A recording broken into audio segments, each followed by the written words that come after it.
ಎಲ್ರಿಗೂ ನಮಸ್ಕಾರ. ಎಲ್ಲರಿಗೂ ಉಷಾಂತಂಗಳ ಯೂಟ್ಯೂಬ್ ಚಾನಲ್ಗೆ ಸ್ವಾಗತ. ರೇಷನ್ ಕಾರ್ಡ್ ಬಗ್ಗೆ ಅಂತೂ ಅಪ್ಡೇಟ್ಸ್ ಬರ್ತಾನೆ ಇರುತ್ತೆ. ಇವಾಗಲೂ ಕೂಡ ಹೊಸ ರೇಷನ್ ಕಾರ್ಡ್ ಅಂದರೆ ರೇಷನ್ ಕಾರ್ಡ್ ಬಗ್ಗೆ ಹೊಸ ಅಪ್ಡೇಟ್ ಬಂದಿದೆ. ಇದನ್ನೆಲ್ಲ ತಿಳಿಸ್ತೀನಿ. ವಿಡಿಯೋನ ಸ್ಕಿಪ್ ಮಾಡಿದರೆ ಸಂಪೂರ್ಣವಾಗಿ ನೋಡಿ. ಹಾಗೆ ನಿಮಗೆಲ್ಲ ಗೃಹಲಕ್ಷ್ಮಿ ಯೋಜನೆ 22ನೇ ಕಂತಿನ ಹಣ ಜಮೆ ಮಾಡ್ತಾ ಇದ್ದೀವಿ. ಈಗ ಆಲ್ರೆಡಿ 3 ದಿನ ಆಗೋಗಿದೆ ಜಮೆ ಆಗಿ ಅಂತ ಲಕ್ಷ್ಮೀ ಹೆಬ್ಬಾಳ್ಕರ್ ಅವರು ಮೀಡಿಯಾ ಮುಂದೆ ತಿಳಿಸಿದ್ರು. ಅಂದರೂ ಕೂಡ ಯಾರಿಗೂ ಬಂದಿಲ್ಲ. ಹಾಗಾದರೆ ಯಾವಾಗ ಬರುತ್ತೆ, ಎಷ್ಟು ಕಂತಿನ ಹಣ ಬರುತ್ತೆ, ನಿಮ್ಮ ಖಾತೆಗಳಿಗೆ ಯಾವತ್ತಿಂದ ಬರುತ್ತೆ, ಪ್ರತಿಯೊಂದನ್ನು ಕೂಡ ನಾನು ಹಿಂದಿನ ವಿಡಿಯೋದಲ್ಲಿ ಆಲ್ರೆಡಿ ಅಪ್ಲೋಡ್ ಮಾಡಿದ್ದೀನಿ. ಸೊ ಚೆಕ್ ಮಾಡ್ಕೊಳ್ಳಿ. ನಿಮ್ಮ ಖಾತೆಗಳಿಗೆ ಯಾವಾಗ ಬರುತ್ತೆ 22ನೇ ಕಂತಿನ ಹಣ ಅಂದ್ಬಿಟ್ಟು ನಾನು ಅದ್ರ ಬಗ್ಗೆ ಸಂಪೂರ್ಣವಾಗಿ ವಿಡಿಯೋನ ಮಾಡಿದ್ದೀನಿ. ಈ ವಿಡಿಯೋದಲ್ಲಿ ರೇಷನ್ ಕಾರ್ಡ್ ಬಗ್ಗೆ ಬಂದಿರುವಂತಹ ಅಂದರೆ ನಿಮ್ಗೇನಾದರೂ ಆಹಾರ ಇಲಾಖೆಯಿಂದ ನೋಟಿಸ್ ಬಂದಿದ್ದರೆ ನಿಮ್ಮ ರೇಷನ್ ಕಾರ್ಡ್ ಕ್ಯಾನ್ಸಲ್ ಆಗ್ತಿದೆ ಅಂತ. ಹಾಗಾದರೆ ನೀವೆಲ್ಲ ಏನು ಮಾಡಬೇಕು ಏನು ಅನ್ನೋದ್ರ ಬಗ್ಗೆ ಈ ವಿಡಿಯೋದಲ್ಲಿ ತಿಳಿಸ್ತೀನಿ. ಸ್ಕಿಪ್ ಮಾಡ್ದಲ್ಲೇ ಸಂಪೂರ್ಣವಾಗಿ ವಿಡಿಯೋನ ನೋಡ್ಬೋದು. ಯಾರೆಲ್ಲ ಹೊಸಬ್ರು ನನ್ನ ಚಾನಲ್ನ ನೋಡ್ತಾ ಇದ್ದೀರಾ, ನನ್ನ ಹೆಸರು ಉಷಾ ಅಂತ. ಉಷಾಂತರಂಗ ಯೂಟ್ಯೂಬ್ ಚಾನಲ್ನ ಸಬ್ಸ್ಕ್ರೈಬ್ ಮಾಡಿ, ಹಾಗೆ ಬೆಲ್ ಐಕನ್ನಲ್ಲೂ ಆಲ್ ಅಂತ ಸೆಲೆಕ್ಟ್ ಮಾಡಿ. ಆವಾಗ ನಾನು ಯಾವುದೇ ಹೊಸ ವೀಡಿಯೋ ಅಪ್ಲೋಡ್ ಮಾಡಿದಾಗ ನಿಮಗೆ ನೋಟಿಫಿಕೇಷನ್ ಬಂದಿರುತ್ತೆ. ನಿಮ್ಮ ಫ್ರೀ ಟೈಮಲ್ಲಿ ನಾನು ಎಲ್ಲ ವೀಡಿಯೋಸ್ನೂ ನೋಡ್ಬೋದು. ಹಾಗೆ ನೋಡ್ತಿರೋ ಪ್ರತಿಯೊಬ್ಬರು ಕೂಡ ವೀಡಿಯೋಗೆ ಲೈಕ್ ಮಾಡಿ. ತುಂಬ ಜನ ವೀಡಿಯೋಸ್ ನೋಡ್ತೀರಾ, ಆದರೆ ಲೈಕೇ ಮಾಡಿರಲ್ಲ. ಸೊ ನೀವು ಲೈಕ್ ಮಾಡಿದ್ರೆ ಅಲ್ಲ ನಮಗೂ ಕೂಡ ಗೊತ್ತಾಗೋದು ನಾನು ಮಾಡ್ತಿರೋದು ನಿಮಗೆ ಇಷ್ಟ ಆಗ್ತಿದೆ, ಇನ್ಫಾರ್ಮೇಟಿವ್ ಇದೆ, ಹೆಲ್ಪ್ಫುಲ್ ಆಗ್ತಿದೆ ಅಂತ. ಇದೇ ರೀತಿ ಹೆಚ್ಚು ಹೆಚ್ಚು ವೀಡಿಯೋಸ್ನ ಮಾಡ್ತಾನೆ ಇರ್ತೀನಿ. ಬನ್ನಿ ಇವತ್ತಿನ ವೀಡಿಯೋನ ಶುರು ಮಾಡೋಣ. 12.68 ಲಕ್ಷ BPL ಕಾರ್ಡ್ಗಳನ್ನ ಅನರ್ಹರು ಅಂದ್ಬಿಟ್ಟು ಪಟ್ಟಿ ಮಾಡಿಟ್ಟಿದ್ದಾರೆ.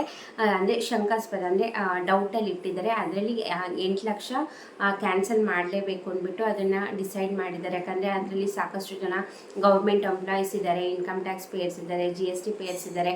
ಕರ್ನಾಟಕದಲ್ಲಿ ಅಲ್ಲದೆ ಬೇರೆ ರಾಜ್ಯದಿಂದ ಬಂದವರು ಕೂಡ ಮಾಡಿಸ್ಕೊಂಡಿದ್ದಾರೆ. ತುಂಬ ಜನ ತೀರ್ಕೊಂಡಿರೋರ ಹೆಸರುಗಳೆಲ್ಲ ಇದೆ. ಸೊ ಹಾಗಾಗಿ ಅದರಲ್ಲಿ 12.68 ಲಕ್ಷ ಅನರ್ಹರು ಅಂತ ಶಂಕಾಸ್ಪದ ಮಾಡಿ ಇಟ್ಟಿರೋದು. ಅದರಲ್ಲಿ 8 ಲಕ್ಷ ಇಮಿಡಿಯೇಟಾಗಿ ಕ್ಯಾನ್ಸಲ್ ಮಾಡಿ ಅಂದ್ಬಿಟ್ಟು ಆಹಾರ ಇಲಾಖೆಯಿಂದ ಮಾಹಿತಿ ಬಂದಿರೋವಂಥದ್ದು. ಅದರಲ್ಲಿ ಅಂದರೆ ಇವಾಗ 12.68 ಲಕ್ಷದಲ್ಲಿ 8 ಲಕ್ಷ ಇಮ್ಮಿಡಿಯೇಟಾಗಿ ಕ್ಯಾನ್ಸಲ್ ಮಾಡಬೇಕು ಅಂದ್ಬಿಟ್ಟು ಸರ್ಕಾರದ ಕಡೆಯಿಂದ ಅಪ್ಡೇಟ್ ಬಂದಿರೋವಂಥದ್ದು ಆಹಾರ ಇಲಾಖೆಗೆ.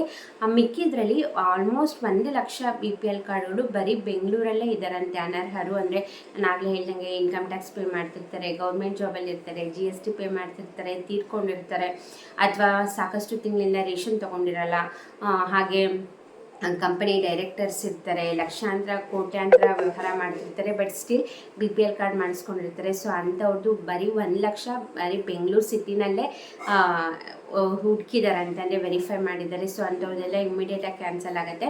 ಅದರಲ್ಲಿ ಅಕಸ್ಮಾತ್ ಏನಾದರೂ ನಿಮ್ಮ ಮನೆಗೆ ನೋಟಿಸ್ ಬಂದಿದೆ, ನಿಮ್ಮ ಕಾರ್ಡ್ ಕ್ಯಾನ್ಸಲ್ ಆಗ್ತಿದೆ, ನೀವು ಅನರ್ಹರು ಅಂತ ಇದ್ದೀರಾ, ಬಟ್ ನೀವು ಅನರ್ಹರಲ್ಲ, ನೀವು BPLಗೆ ಅರ್ಹರಿರ್ತೀರಾ, ಬಟ್ ಅಂದರೂ ಕೂಡ ನೋಟಿಸ್ ಬಂದಿದೆ ಈ ಥರ ಕ್ಯಾನ್ಸಲ್ ಆಗಿದೆ ಅಂತ ಅಕಸ್ಮಾತ್ ನಿಮಗೆ ಬಂದಿದೆ ಅಂದರೆ ದಯವಿಟ್ಟು ವಿತಿನ್ 3 ಡೇಸಲ್ಲಿ ನೀವು ನಿಮ್ಮ ಹತ್ತಿರದ ಆಹಾರ ಇಲಾಖೆಗೆ ನಿಮ್ಮ ಡಾಕ್ಯುಮೆಂಟ್ಸ್ನೆಲ್ಲ ತೊಗೊಂಡೋಗಿ. ನೀವು ಅರ್ಹರು ಅಂತ ಅವರಿಗೆ ಡಾಕ್ಯುಮೆಂಟ್ಸ್ನ ಕೊಟ್ಟರೆ ಅವ್ರು ನಿಮಗೆ ಮತ್ತೆ ವೆರಿಫೈ ಮಾಡಿ ನಿಮಗೆ ಆ್ಯಕ್ಟಿವೇಟ್ ಮಾಡಿಕೊಡ್ತಾರೆ. ಇಲ್ಲಾಂದರೆ ಪರ್ಮನೆಂಟಾಗಿ ಕ್ಯಾನ್ಸಲ್ ಮಾಡ್ತಾರೆ. ನೀವು ಅರ್ಹರಿದ್ದರೂ ಕೂಡ ನೀವೇನಾದ್ರು ಹೋಗಿ ಡಾಕ್ಯುಮೆಂಟ್ಸ್ ಸಬ್ಮಿಟ್ ಮಾಡಿಲ್ಲ ಬಿಡು ಅಂತ ಸುಮ್ಮನಾದರೆ ನಿಮ್ಮ ಕಾರ್ಡ್ ಪರ್ಮನೆಂಟಾಗಿ ಕ್ಯಾನ್ಸಲ್ ಆಗುತ್ತೆ. ಅದಷ್ಟೇ ಅಲ್ಲ, ಇಷ್ಟು ದಿನ ನೀವು ರೇಷನ್ ಕಾರ್ಡ್ ಉಪಯೋಗಿಸ್ಕೊಂಡು ಏನೆಲ್ಲ ರೇಷನ್ ತೊಗೊಂಡಿರ್ತೀರ ಅದಕ್ಕೆ ಈಗಿನ ಮಾರ್ಕೆಟ್ ವ್ಯಾಲ್ಯೂಗೆ ಅವ್ರು ಲೆಕ್ಕ ಹಾಕ್ಬಿಟ್ಟು ನಿಮ್ಮ ಹತ್ರ ದಂಡ ಕೂಡ ತೊಗೊಳ್ತಾರೆ. ಸೊ ಹಾಗಾಗಿ ಅಕಸ್ಮಾತ್ ನೀವು ಅನರ್ಹರೇ ಅವರು ಗುರುತಿಸಿ ಕ್ಯಾನ್ಸಲ್ ಮಾಡಿದ್ದಾರೆ ಅಂದರೆ ಇವುಗಳೇನು ಮಾಡೋಕ್ಕಾಗಲ್ಲ, ನೀವು ಪೆನಾಲ್ಟಿ ಪೇ ಮಾಡಲೇಬೇಕಾಗತ್ತೆ.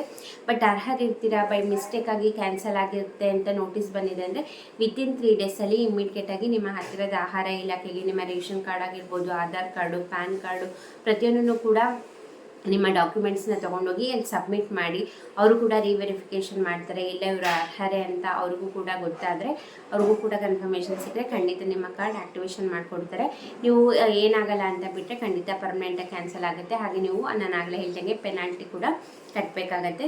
ಸೊ ಯಾರು ನಿಮಗೆ ಬಂದಿದ್ರೆ ಅಥವಾ ನಿಮ್ಗೆ ಗೊತ್ತಿರೋರಿಗೆ ಬಂದಿದ್ದರೆ ದಯವಿಟ್ಟು ಆದಷ್ಟು ಬೇಗ ಹೋಗಿ ಸಬ್ಮಿಟ್ ಮಾಡೋಕ್ಕೆ ಹೇಳಿ. ಅರ್ಹರಿದ್ದರೆ ಮಾತ್ರ, ಇಲ್ಲ ಅವ್ರು ಅನರ್ಹರೇ ಅಂದರೆ ಏನೂ ಮಾಡೋಕ್ಕಾಗೋದಿಲ್ಲ, ಫೈನ್ ಕಟ್ಟಬೇಕಾಗತ್ತೆ.